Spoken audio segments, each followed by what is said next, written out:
मालदीव के राष्ट्रपति इब्राहिम मोहम्मद सालेह 4 दिन की यात्रा पर दिल्ली पहुंचे हैं। केंद्रीय मंत्री डॉक्टर संजीव बालियान ने उनकी अगवानी की। प्रधानमंत्री नरेंद्र मोदी और राष्ट्रपति सालेह के बीच आज बैठक भी होने वाली है, जिसमें कई समझौतों पर हस्ताक्षर किए जाने की संभावना है। राष्ट्रपति सालेह का आज राष्ट्रपति भवन में राष्ट्रपति द्रौपदी मुर्मू से भी मुलाकात का कार्यक्रम है। देश में अब तक की सबसे बड़ी स्पेक्ट्रम नीलामी खत्म हो गई है। 7 दिन तक चली इस नीलामी में 1.5 लाख करोड़ रुपए से अधिक मूल्य के 5G दूरसंचार स्पेक्ट्रम की रिकॉर्ड बिक्री हुई। नीलामी में मुकेश अंबानी की कंपनी जियो ने सबसे अधिक बोली लगाई। इससे पहले रविवार को बोली लगाने के लिए छठे दिन कुल स्पेक्ट्रम बिक्री 1.50 लाख करोड़ रुपए के मील के पत्थर को पार कर गई। अत्यधिक उच्च गति की इंटरनेट सेवा देने में सक्षम 5G स्पेक्ट्रम की नीलामी के 6 दिनों में अब तक 1,50,130 करोड़ रुपए की बोलियां मिल चुकी हैं। रविवार को आयोजित 7 नए दौर की बोली में 163 करोड़ रुपए की वृद्धि हुई। इस नीलामी में कुल 4.3 लाख करोड़ रुपए मूल्य के 72 गीगाहर्ट्ज स्पेक्ट्रम की बिक्री की पेशकश की गई। इस नीलामी में रिलायंस जियो, भारती एयरटेल और वोडाफोन आइडिया के अलावा अडानी एंटरप्राइजेस ने शिरकत की। जुलाई में जीएसटी संग्रह 28% बढ़कर 1,49,000 करोड़ रुपए हो गया। जीएसटी संग्रह जुलाई 2021 में 1,16,393 करोड़ रुपए था।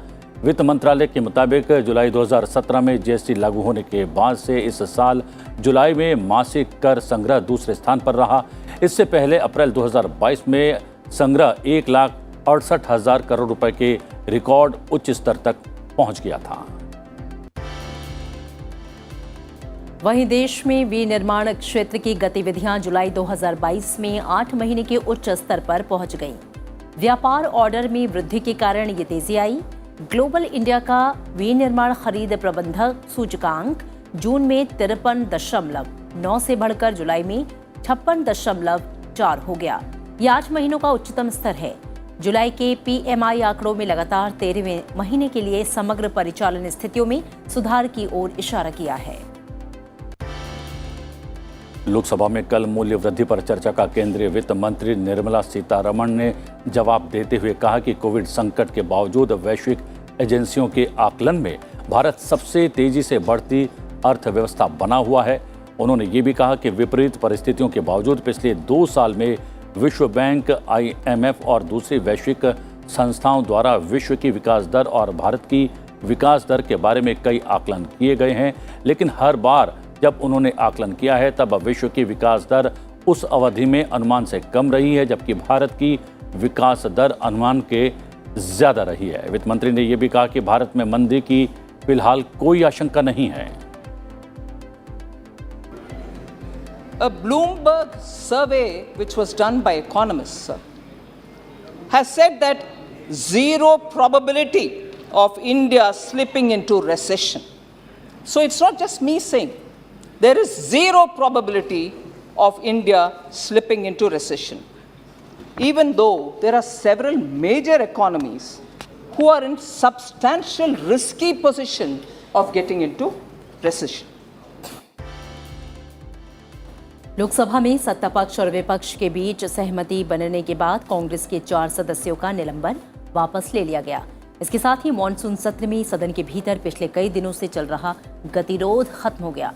संसदीय कार्य मंत्री प्रहलाद जोशी ने मणिकम टैगोर, TN प्रतापन, ज्योतिमणि और राम्या हरिदास का निलंबन वापस लेने का प्रस्ताव रखा, जिसे सदन ने ध्वनिमत से मंजूरी दी। 25 जुलाई को कांग्रेस के इन 4 सदस्यों को चालू सत्र की शेष अवधि के लिए सदन की कार्यवाही से निलंबित कर दिया गया था। राज्यसभा में कल 2 अहम विधेयकों को मंजूरी मिल गई। सदन ने सामूहिक संघार के हथियारों और उनसे जुड़ी प्रणालियों के प्रसार के वित्त पोषण को रोकने के प्रावधान वाले विधेयक को मंजूरी दे दी। सदन में अवरोध के बीच ही विदेश मंत्री S जयशंकर ने विधेयक पर हुई चर्चा का जवाब दिया। उन्होंने कहा कि इस कानून में कुछ खामियां थीं और उनका समाधान निकालने के लिए ये संशोधन आवश्यक था। विदेश मंत्री ने कहा कि ये विधेयक देश की सुरक्षा और देश की प्रतिष्ठा के लिए बहुत बेहतर है। ये विधेयक लोकसभा में पहले ही पारित हो चुका है। संसद ने भारतीय अंटार्कटिक विधेयक 2022 को मंजूरी प्रदान कर दी, जिसमें अंटार्कटिका में भारत की अनुसंधान गतिविधियों और पर्यावरण संरक्षण के लिए विनियमन ढांचा प्रदान करने का प्रावधान है। राज्यसभा में विभिन्न मुद्दों पर विपक्षी सदस्यों के अवरोध के बीच ही इस विधेयक पर संक्षिप्त चर्चा हुई और पृथ्वी विज्ञान मंत्री जितेंद्र सिंह ने उसका जवाब दिया। इसके बाद सदन ने इसे ध्वनि मत से पारित कर दिया। लोकसभा इस विधेयक को पहले ही पारित कर चुकी है। शिवसेना सांसद संजय राउत को 4 अगस्त तक ईडी की हिरासत में भेज दिया गया है। ईडी ने उनकी 8 दिनों की कस्टडी की मांग की थी, लेकिन अदालत ने 4 अगस्त तक ही हिरासत की अनुमति दी। संजय राउत को मुंबई में पात्रा चौल घोटाले में ईडी ने गिरफ्तार किया है।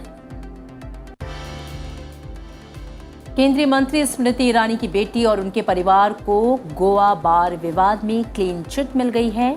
दिल्ली हाई कोर्ट ने कांग्रेस नेताओं को केंद्रीय मंत्री के परिवार का नाम घसीटने पर नसीहत दी।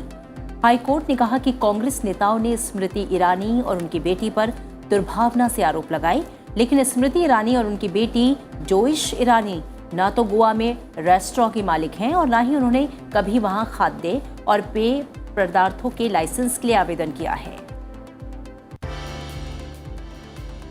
कॉमनवेल्थ गेम्स 2022 में भारत की सुशीला देवी निकमाबाम ने जूडो के 48 किलो भार वर्ग में सिल्वर मेडल जीत लिया है। सुशीला का सामना साउथ अफ्रीका की मिचेला वाइट बॉय से हुआ था। फाइनल मुकाबले में वो 1-2 के अंतर से हार गई। 27 साल की जूडोका सुशीला देवी इससे पहले साल 2014 में ग्लासगो कॉमनवेल्थ गेम्स में भी भारत के लिए रजत पदक जीतने में कामयाब हुई थी।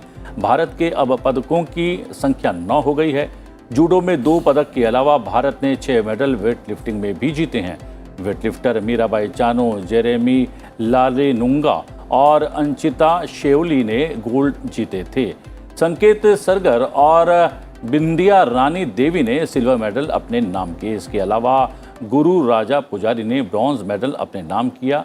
वहीं भारत का लॉन बॉल में भी 1 मेडल पदक पक्का हो चुका है, क्योंकि भारत की महिला टीम फाइनल में प्रवेश कर चुकी है। और आइए अब नजर डाल लेते हैं राज्यवार सुर्खियों पर। नोएडा के सेक्टर 93A स्थित सुपरटेक के 2 अवैध टावर के भीतर विस्फोटक रखने की प्रक्रिया आज से भारी सुरक्षा घेरे में शुरू होने वाली है। इन दोनों टावरों में 915 अपार्टमेंट हैं और 21 दुकानें हैं। कांग्रेस के पूर्व अध्यक्ष राहुल गांधी कल से 2 दिवसीय यानी कि आज से कर्नाटक के दौरे पर जा रहे हैं और राहुल गांधी आज हुबली में पार्टी के कार्यक्रम में शामिल होंगे। साथ ही देर शाम पार्टी की पॉलिटिकल अफेयर्स कमेटी की बैठक में हिस्सा लेंगे। कल देर शाम पॉलिटिकल अफेयर्स कमेटी की पहली बैठक बुलाई गई। साथ ही कर्नाटक में लिंगायत समुदाय के मठ के स्वामी और ओबीसी समुदाय के मठ के स्वामी से भी वो मुलाकात करेंगे। पश्चिम बंगाल की मुख्यमंत्री ममता बनर्जी बुधवार को मंत्रिमंडल में फेरबदल करेंगी। मंत्रिमंडल में 4 से 5 नए चेहरे शामिल किए जाएंगे। पैसे के बदले नौकरी के घोटाले में सबसे वरिष्ठ मंत्री पार्थ चैटर्जी को पिछले सप्ताह गिरफ्तारी के बाद ये फेरबदल हो रहा है। दिल्ली के उपराज्यपाल वीके सक्सेना ने सोमवार को निजी शराब की दुकानों के साथ साथ होटल्स और बार के आबकारी लाइसेंस को 1 महीने के लिए बढ़ाने के दिल्ली की आम आदमी पार्टी की सरकार के फैसले को मंजूरी दे दी है। इसके साथ ही शहर में शराब की आपूर्ति फिर से बहाल हो गई है। 2 उच्च न्यायालयों में सोमवार को कुल 9 न्यायाधीशों की नियुक्ति की गई। 4 न्यायाधीशों और 3 अतिरिक्त न्यायाधीशों के रूप में आंध्र प्रदेश उच्च न्यायालय में नियुक्त किया गया, जबकि 2 अतिरिक्त न्यायाधीशों को इलाहाबाद उच्च न्यायालय में नियुक्ति दी गई है।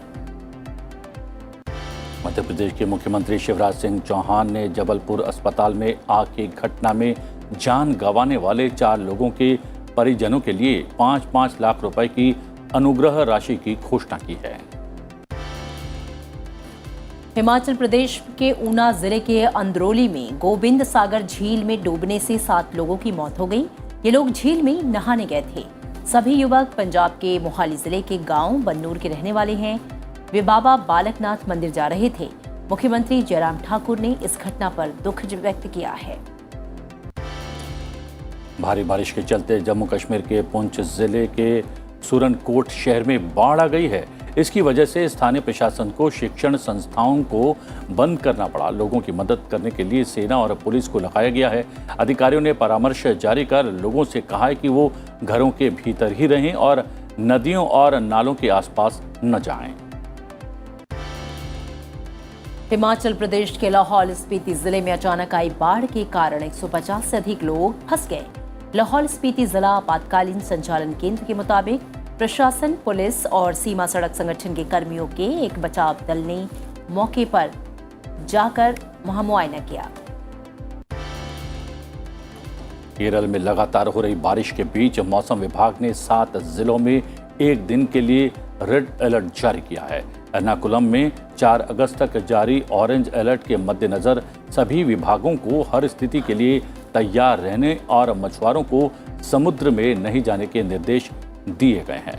भारी बारिश की चेतावनी के मद्देनजर जिले की नदियों के जल स्तर पर लगातार नजर रखी जा रही है। और अब अंतर्राष्ट्रीय सुर्खियां। अमेरिका ने दावा किया है कि उसने आतंकवादी संगठन अल कायदा के सरगना आयमान अल जवाहिरी को एक ड्रोन हमले में मार गिराया है। साल 2011 में ओसामा बिन लादेन के मारे जाने के बाद अल कायदा को ये अब तक का सबसे बड़ा झटका है। अमेरिकी अधिकारियों के मुताबिक जवाहिरी को अफगानिस्तान में CIA के ड्रोन ने मार गिराया।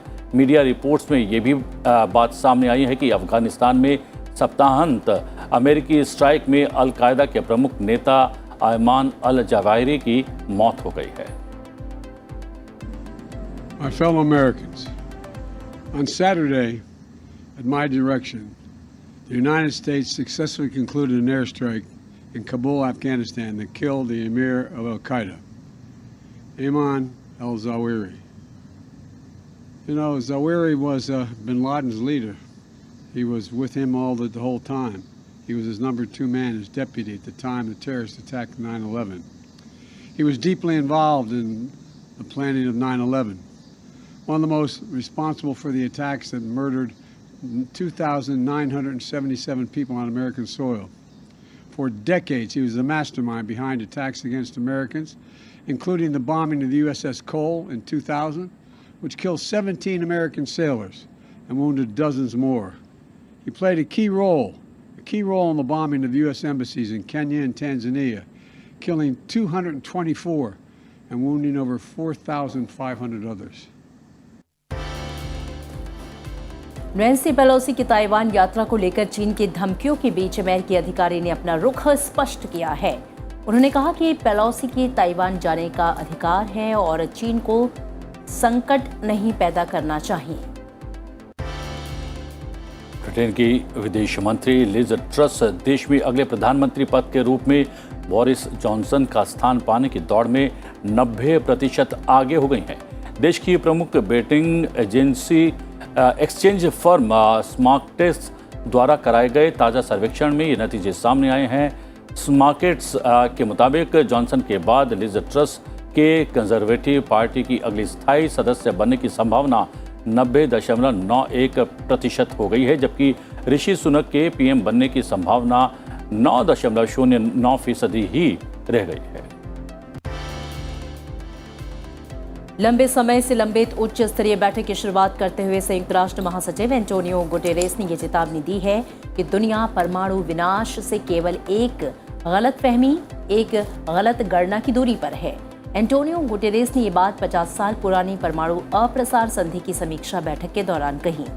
उन्होंने यूक्रेन युद्ध, पश्चिम एशिया और एशिया के विवादों में परमाणु हथियारों के इस्तेमाल के खतरे का उदाहरण दिया। चीन की पीपल्स लिबरेशन आर्मी ने अपने 95वें स्थापना दिवस पर ताकत का प्रदर्शन किया। 20 लाख सैनिकों वाली चीनी सेना ने अपने नए विकसित हथियारों, उपकरणों और युद्ध की तैयारियों का प्रदर्शन किया। हाइपरसोनिक मिसाइल, हमलावर जहाज, एरियल टैंकर और बड़े विध्वंसकों का प्रदर्शन किया गया। खबरों की माने तो इसे अमेरिकी सदन की स्पीकर नैन्सी पेलोसी की संभावित ताइवान यात्रा के खिलाफ संदेश माना जा रहा है। भारत इस महीने ऑस्ट्रेलिया में एक मेगा हवाई युद्ध अभ्यास का हिस्सा होगा। इसमें 17 देशों के करीब 100 विमान और 2500 सैन्यकर्मी हिस्सा लेंगे। यह अभ्यास 19 अगस्त से 6 सितंबर तक चलेगा। पिच ब्लैक नाम के इस अभ्यास में भारत की भागीदारी की पुष्टि ऑस्ट्रेलियाई सरकार ने कर दी है। यूक्रेन पर रूसी हमले के बाद पहली बार यूक्रेनी बंदरगाह शहर ओडेसा से अनाज लेकर एक जहाज रवाना हो गया है। इससे उम्मीद जागी है कि आगे भी ये रास्ता दुनिया में अनाज आपूर्ति के लिए खुला रहेगा, जिससे अनाज की बढ़ती कीमतों में राहत मिल पाएगी। हालांकि रूस यूक्रेन में भीषण युद्ध लगातार जारी है। हम बता दें कि सेवरतोपोल में नौसेना मुख्यालय पर हुए ड्रोन धमाके की जिम्मेदारी भी सोमवार तक किसी ने नहीं ली थी। संदेह ये जताया जा रहा है कि ये हमला यूक्रेनी विद्रोहियों ने किया होगा। म्यांमार की सैन्य सरकार ने शांति योजनाओं के क्रियान्वयन में अस्थिरता को बड़ी बाधा करार देते हुए देश में लागू आपातकाल को 6 और महीनों के लिए बढ़ा दिया है। जुंटा ने अगले साल आम चुनाव कराने का ऐलान भी किया। आपको बता दें कि सैन्य सरकार ने पिछले साल फरवरी में तख्ता पलट के बाद पहली बार म्यांमार में आपातकाल लागू किया था। सेना ने आंग सान सू की सरकार को बलपूर्वक बेदखल करते हुए सत्ता की कमान अपने हाथ में ली थी और अब तक ज्यादातर शांतिपूर्ण प्रदर्शनकारियों का दमन कर चुकी है। दुनिया भर के देशों में अब मंकी पॉक्स के मामले लगातार सुर्खियां बनते जा रहे हैं। पेरू में भी मंकी पॉक्स के लगातार मामले सामने आ रहे हैं। इस बीच पेरू में मंकी पॉक्स से संक्रमित व्यक्ति की पहली मौत भी दर्ज की गई है। आपको बता दें कि इस देश में अब तक 300 से ज्यादा मंकी पॉक्स के मामले सामने आ चुके हैं। बलूचिस्तान में बाढ़ राहत अभियान में जुटा पाकिस्तान सेना का एक हेलीकॉप्टर लास बेला का संपर्क टूटने के बाद वो दुर्घटनाग्रस्त पाया गया। यह हेलीकॉप्टर अशांत बलूचिस्तान प्रांत में बाढ़ राहत अभियान के दौरान 2 शीर्ष कमांडरों सहित 6 लोगों को ले जा रहा था। भारत और वेस्टइंडीज के बीच 5 T20 मैचों की सीरीज के दूसरे मैच में वेस्टइंडीज ने भारत को 5 विकेट से हरा दिया। भारत ने टॉस जीतकर पहले बल्लेबाजी करते हुए 138 रन बनाए, जिसके जवाब में उतरी वेस्टइंडीज की टीम ने 19.2 ओवर्स में लक्ष्य हासिल कर लिया। वेस्टइंडीज की तरफ से ओबेड मैकवॉय ने 6 विकेट लिए, जबकि बल्लेबाजी में ब्रैडन किंग ने 68 रनों की पारी खेली।